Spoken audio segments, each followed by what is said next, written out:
Hey, this is Cameron and welcome to the reaction log. Whoa, whoa, whoa. Alright, we got a special spicy one for you. Wait, what? What is this? Dude, Rick Beato just posted again. What is this shit? Dude, he doesn't even care if he loses his channel at this point. He doesn't care about anything. I have to watch that. Well, so let me go ahead and tell you what I was gonna do. And maybe actually before I tell you what I was gonna do, I should introduce who I even am.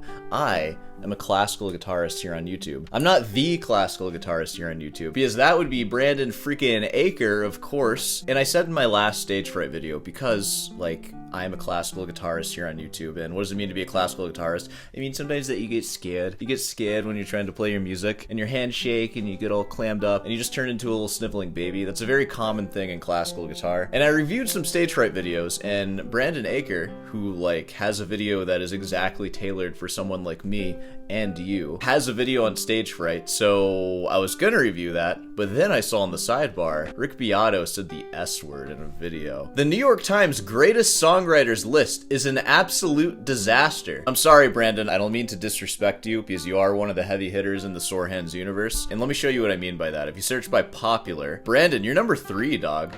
Number 3, Brandon Aker rips my playing apart live lessons, sore Mozart variations. I tricked 209,000 people into clicking on that. It's an hour and 14-minute long video. It's a lesson. And then of course, Jacob Collier. Jacob Collier's still the winner. He is the sore hands champion, not far behind Marcin. I'm surprised Marcin's not the champion though. He certainly earned me the most money. And then Yngwie Malmsteen's number 4. Wow. We don't really talk much about Yngwie Malmsteen anymore. Maybe it's time that I make some more. That's actually a good strategy. I should just make all these videos again and try to revive my channel and make next year's tuition. Tim Henson, I'm glad to see him in there. Rick Beato just by himself. Rick Beato is clueless about music. Oh, you guys didn't like that one. I need to look at these people again. Alan Holdsworth, Michelangelo Badio. Well, you know what? We're watching Rick Beato. Time for another episode of watching Rick Beato say stuff, and then I say stuff, and then we all go home. What's up, everyone? I'm Rick Beato. Hey, what's up, everybody? I'm Cameron. Let me get a Marty. Hey, what's up, everybody? I'm Cameron here from, what was that Jams website that Marty shorts? Guitar Jams. Hey, Guitar Jams. Hey, what's up, everybody? It's Cameron Fernandez here from GuitarJams.com. We're gonna be looking at a Rick Beato video. Yeah, I'm sorry to Guitar Jams, so I'm probably gonna get fired because I don't actually play guitar and I just talk crap online. That's all I do. All right. What's up, everyone? I'm Rick Beato. Today we're going to talk about the new New York Times article which featured their opinion on who the 30 greatest living American songwriters are. Oh, well, thank God. The wealth of information that comes from the music articles from the New York Times. I bet they have some real experts over there. I have no idea what I'm even saying or talking about. They might.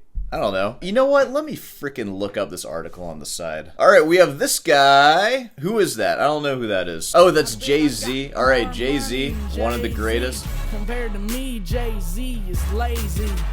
You know, I feel like this list is going to be easy to hate on. Who are the 30 greatest living American songwriters? Greatest is pretty subjective. I'll give you that. Songwriters? What even is that? You know, like, we're not talking about composers. We're talking about pop songs right now. Stuff that's like, kind of, we all think it's crap, right? So whoever these are, they're the 30 greatest of making crap. You know, at least according to me. I'm Mr. Classical Snob over here. So whoever's on this list is just going to be the most popular people, right? I don't know. I mean, I agree with this so far, except for this lady. I don't know who that is. Lucinda Williams? Oh, well, she's an American songwriter. Look at that. 73 years old.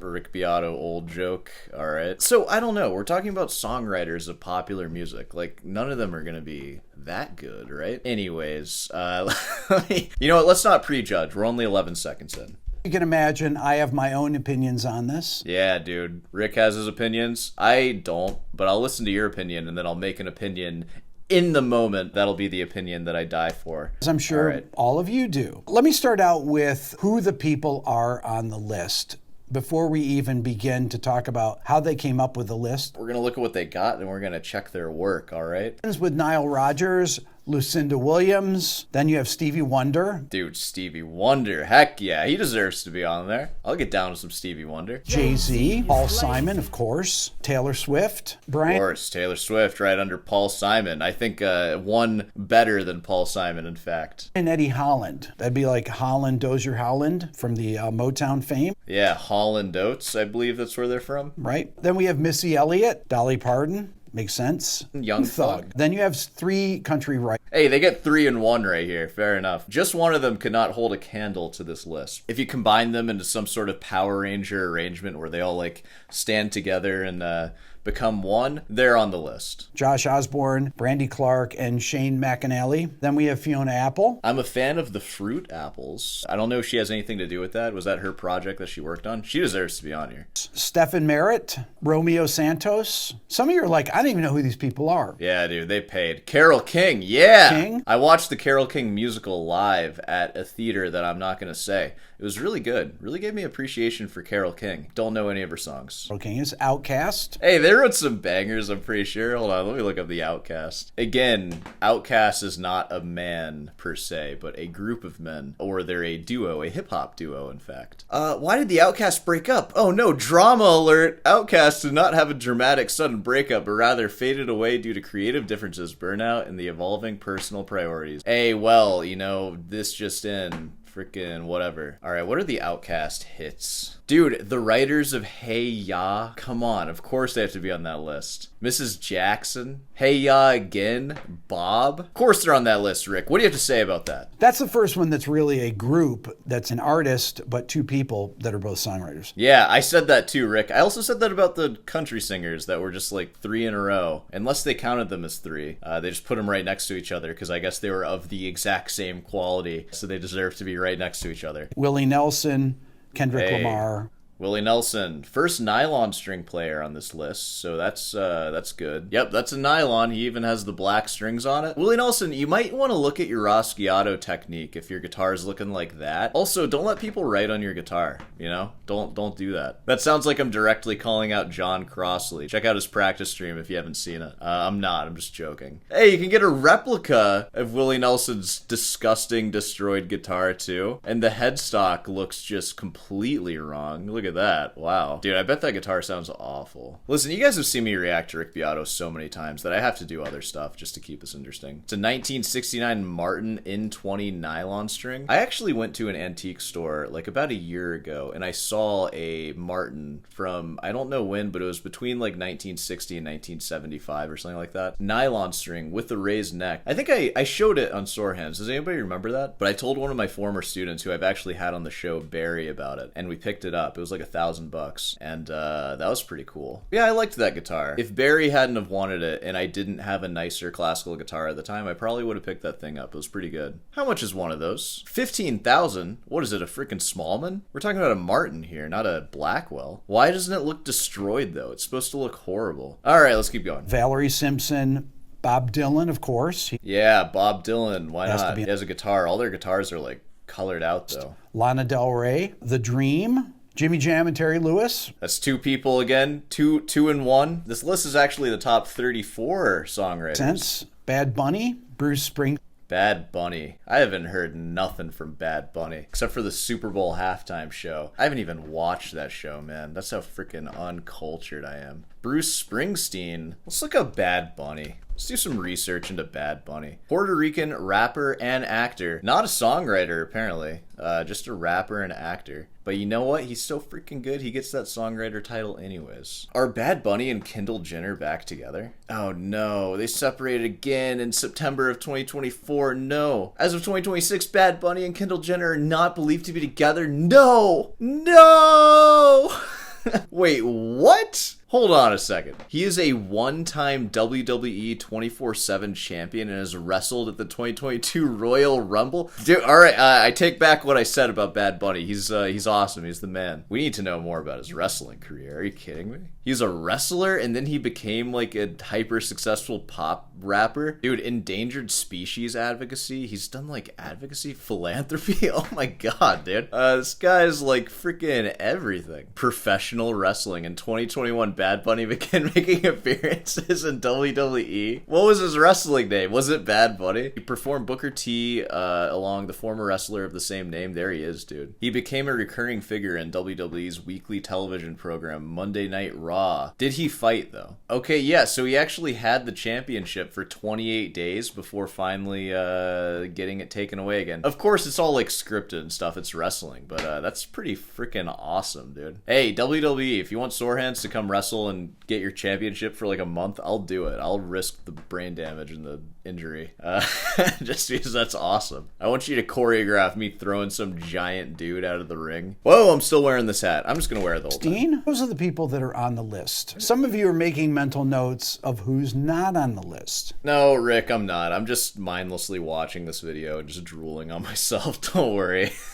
No mental notes are being made. I did a quick thought experiment on this. By thought experiment, do you mean like you just thought about it for a little bit? Mainly songwriters, and some of them are artists. And I was like, okay, well, we could have bands on there. For example, Fleetwood Mac. Now, there's two Americans in the band, Stevie Nicks and Lindsey Buckingham, that wrote songs that are still... Oh, wait, Bad Bunny. Is Bad Bunny American? I thought it said, I mean, for whatever it means to be American, because America is like a melting pot or something, right? But it does specifically say Puerto Rican, which is that like a territory of America? Hold on. Am I stupid? I said I'm brainless right now. It is a territory of the United States. But I feel like if you're Puerto Rican, you kind of identify with that. Like if you asked where you're from, you'd say Puerto Rico. You wouldn't be like, yeah, I'm from America, even though I have less rights than Americans or whatever. Even though I have no representation in Congress, and I have no electoral college voting, and unequal federal benefits, and this is an AI overview, and I don't know if any of this is right, but you know what I mean. But also, it's fine. I'm not here to make some statement about how a Puerto Rican rapper can't be on the American New York Times songwriter list, which this list is not a Grammy or anything like that. It's just something that some person made, and they just tried to make it go viral by giving it a fun title and premise. These writers at the New York Times, they're kind of like me. Like, Sore Hands is sort of like a publishing company like that, except it's just run by one guy, and there's one writer, and that's me, and I'm just kind of making stuff. And no matter how important or official anything I make sounds, it's all just the product of one guy trying to make stuff on a schedule. So there's no real arguments to be had here, because it's just the product of some person who had to do something by a time, and it's their job, and it's not really that important. Americans in the band, Stevie Nicks and Lindsey Buckingham, that wrote songs that are still relevant today. Rumors is still a massively big record that has billions of streams today. Hey, and you know what? All these old people, they hate on TikTok and stuff. Bet those songs wouldn't have that many streams without TikTok. Seems like that's what revives a lot of old songs. That and Stranger Things. Need to get some Segovia recordings onto Stranger Things season 15 or whatever. Get some classical guitar buzz going. And by buzz, I mean chatter, not like actual buzz. Journey, for example. They have huge songs, some of the biggest songs ever. R.E.M., Pearl Jam, Alice in Chains, Guns N' Roses. All right, Rick. I like this list that you're throwing at me right now. I like that list a lot more than this list. But, you know, that's our list. That's not the list that comes out in the New York Times that everybody wants to see. But yeah, I stand with that. All those bands, dude. Pearl Jam, freaking Guns N' Roses after that. It's like, yeah, dude, that's a freaking list. Are you kidding me? Dude, put some Pantera on there, too. Alice in Chains, Green Day, Dave Grohl with the Foo Fighters. Yes, Rick. Yes. Why don't you write this article? I want to see this list. Well, he belongs on there. He's got at least 3 billion stream songs. We're talking about popularity and been around in the Rock and Roll Hall of Fame twice. Once for Nirvana, once for Foo Fighters. Smashing Pumpkins. Billy Corgan was the main songwriter. Billy Corgan is hugely influential, but he's part of the Smashing Pumpkins. White Stripes, Aerosmith, Steven Tyler, Joe Perry. Dude, this video is just him listing awesome bands. Metallica. Yeah! James Hetfield, no James Hetfield, no Kirk Hammett. Lars was not born in the United States, but, you know, 2 of the guys were. Green Day, Billy Joe. You said Green Day already.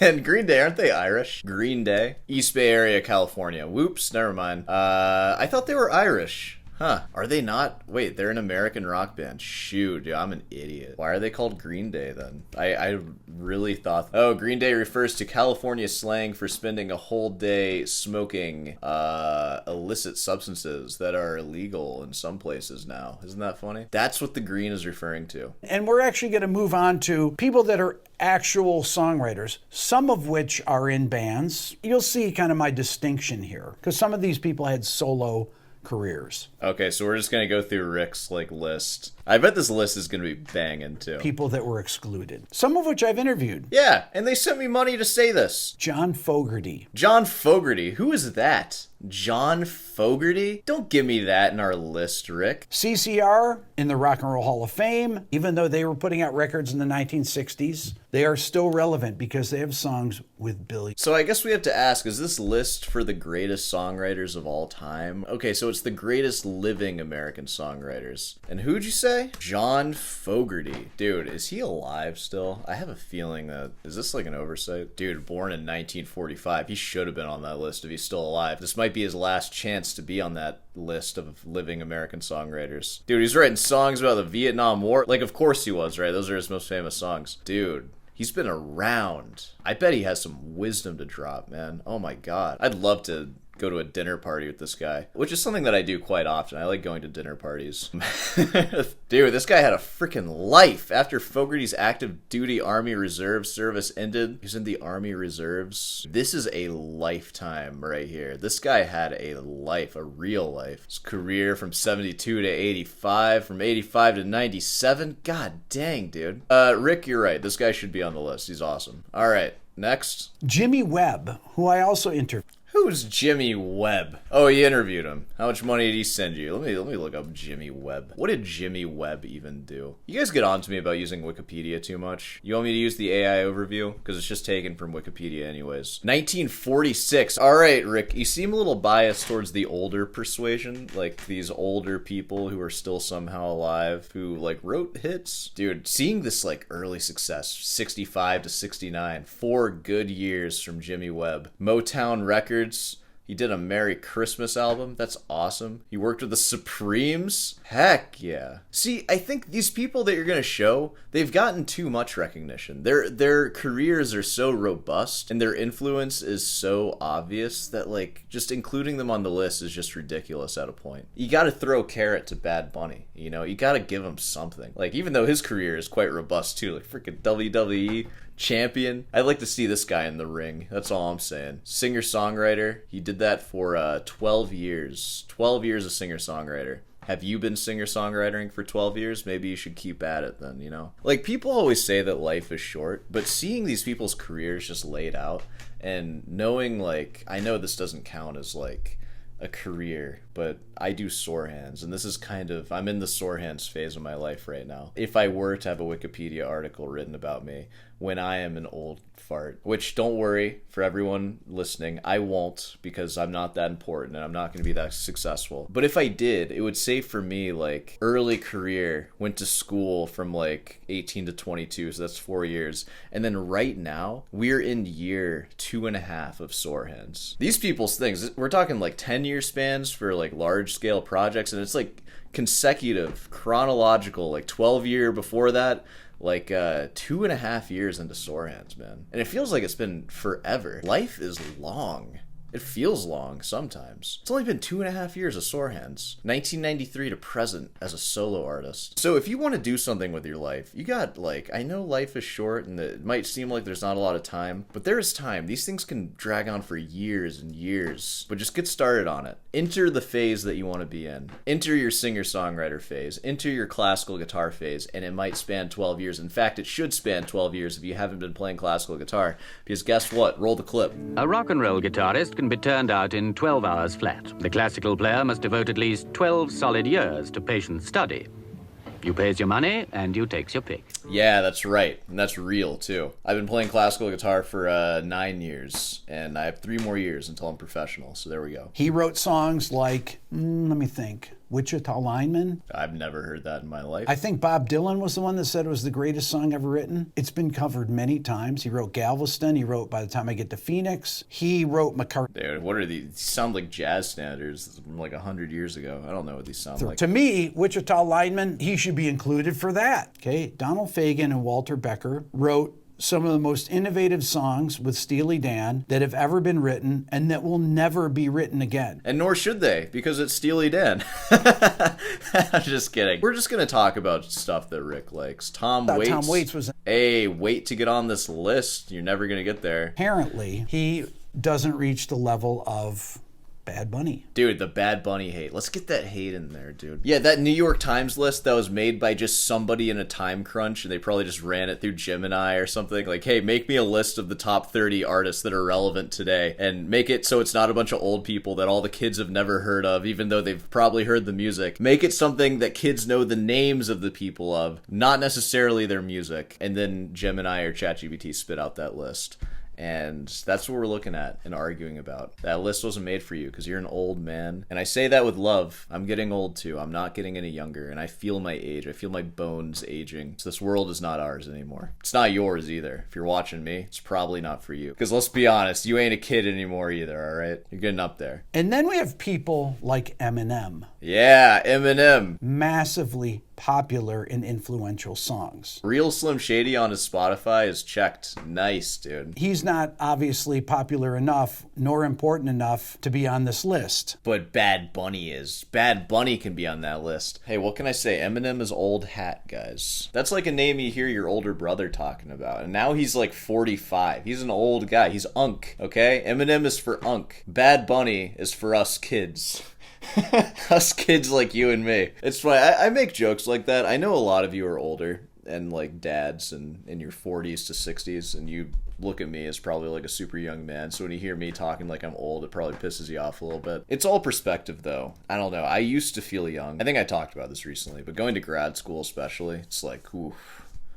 I'm not young. I'm closer to the professor's age than like the freshman age. I know I'm young though. I'm still young. I still have a lot of life ahead of me, which is nice. But it's cool. It's cool seeing those people's careers just kind of listed out. Because it makes me think, how am I going to break my life up? How long is this sore hands section gonna last? Is it gonna be a decade long? Is it gonna be 5 years long? Is it gonna be my whole thing for my whole life? Maybe to some extent it will be. It's interesting to think about. I don't know. I want to focus on the professional songwriters of today, and we're going to start specifically with country. So we're just gonna look at his buddies. There's a songwriter in Nashville named Ashley Gorley. Ashley Gorley has 83 number one country songs. 83. He has songs that have crossed over, like Morgan Wallen's Last Night, which was a number one, 16-week number one pop song. He had I Had Some Help, Your Proof, Morgan Wallen, Thinking About Me, Morgan Wallen. These were massive pop hits. If you listen to Morgan Wallen, you understand that you are like a thoughtless drone, right? Like you're just listening to some singer-songwriter who doesn't even write his own stuff. Fucking Ashley Gorley. Listen to Ashley Gorley if you want to listen to somebody who's actually talented. I really love that Morgan Wallen song. That's just soulless. It's just a guy who woke up one morning and was handed a song and he sang it. Now I'm just listening to it like a moron. And I already hear you guys, because you're like, hey, look at you waking up and practicing your Bach, which is music that somebody else wrote, and now you're just replicating it. It's not the same, okay? It's not the same. And it's not the same because what I do is an older tradition and therefore it has more credibility. Oh my god, it's exactly the same, isn't it? I'm gonna say that there's more personality in the classical musician, but actually, like, I don't know, it's kind of the pop musician, like, name and then their aesthetic, and then they're just given the same music that everybody else plays, or at least written by the same people that write the music that everybody else plays, and then the differences are just, like, in who they are and how they sing. That's kind of what classical music is, too. Oh god, I need to start writing some music. Don't let that get you down, though. Practicing classical music is a wonderful, beautiful thing, and you don't have to be part of the elites like Morgan Wallen to do it. Anyone can learn a Bach prelude. You just look it up on IMSLP and you learn it. Also, you might have to spend like 80 grand on an undergrad, and like depending on where you go, 20 to 50 to 100 grand on a master's degree if you want to play it like really good. But other than that, anybody can do it. All right. Just country hits. He's in the Country Music Songwriters Hall of Fame. He's only 48 years old. He's a young guy. So the selection process, they had this. We're done with that. Let's look at how they actually came to this list, and then we're all gonna go home. They had this thing called the crowd phase, which they began by polling over 250 experts. Like I said, not me. Don't worry, Rick. They didn't ask me either, so you know this list has no credibility. Historians, DJs, and industry executives, which resulted from over 700 nominees. The next is the filter phase, which had 6 New York Times music critics. Amazing that they have 6 music critics, but there's 6 of them here. Yeah, because being a music critic is so hard to be, isn't it? It takes a lot of skill to be a critic. Just look at my comments section. That narrowed down the 700 nominees to the final 30. It was up to these 6 critics to go through and take the high vote receiving people and balance those against the hip people that they thought should be on the list, or the lesser. There we go. That's what it is. We need to do something for the kids. But it can't all just be Coco Melon and Blippi songs. You know, you got to balance it out. What is their criteria for greatness? Influence versus originality, mass appeal versus innovation. So that would be like artists who invented new sounds or versus those who mastered existing forms, or debating whether to honor these factory system hit makers. Some of the people that I talked about, you could say that they're that, like those from Motown and Nashville, with idiosyncratic voices like Fiona Apple or Kendrick Lamar. So what they did here is they tried to balance popularity versus originality and make a list for everyone that really is kind of a list for no one. Boom. There you go. Yeah, because it's not consistent. Are you going to put a bunch of geezers on there and then mix in a bunch of kids? Or are you just going to make it all geezers, or are you going to make it all kids? Because if I see my geezer list and there's one kid on there, I'm going to be pissed off about it, because then it's like, what are you doing here, kid? This list isn't quite for no one, though. It's for reaction classical guitarist YouTubers. I'm not going to sit here and tell you who shouldn't be on the list. I want to hear from you. I want you to put in the comments. Yeah, post a comment. Drive some engagement in this video. And you know what? Why don't you do the same thing for me? Who do you think should be on this list? And I would like to see the names listed below in my video to be like Soar, Carcassi, Aguado, and so on and so forth. Please tell me who you think should be on this list. Hey, that being said, that's another Rick Beato video for the books. Another one down. Rick Beato, just keep on posting. I'm going to keep on reacting to it and literally making a living doing it, which is insane. Thank you, Rick. I remember watching you in 2020 or so, and I would just kind of watch your videos, and I would have never imagined that I would make a living watching your videos.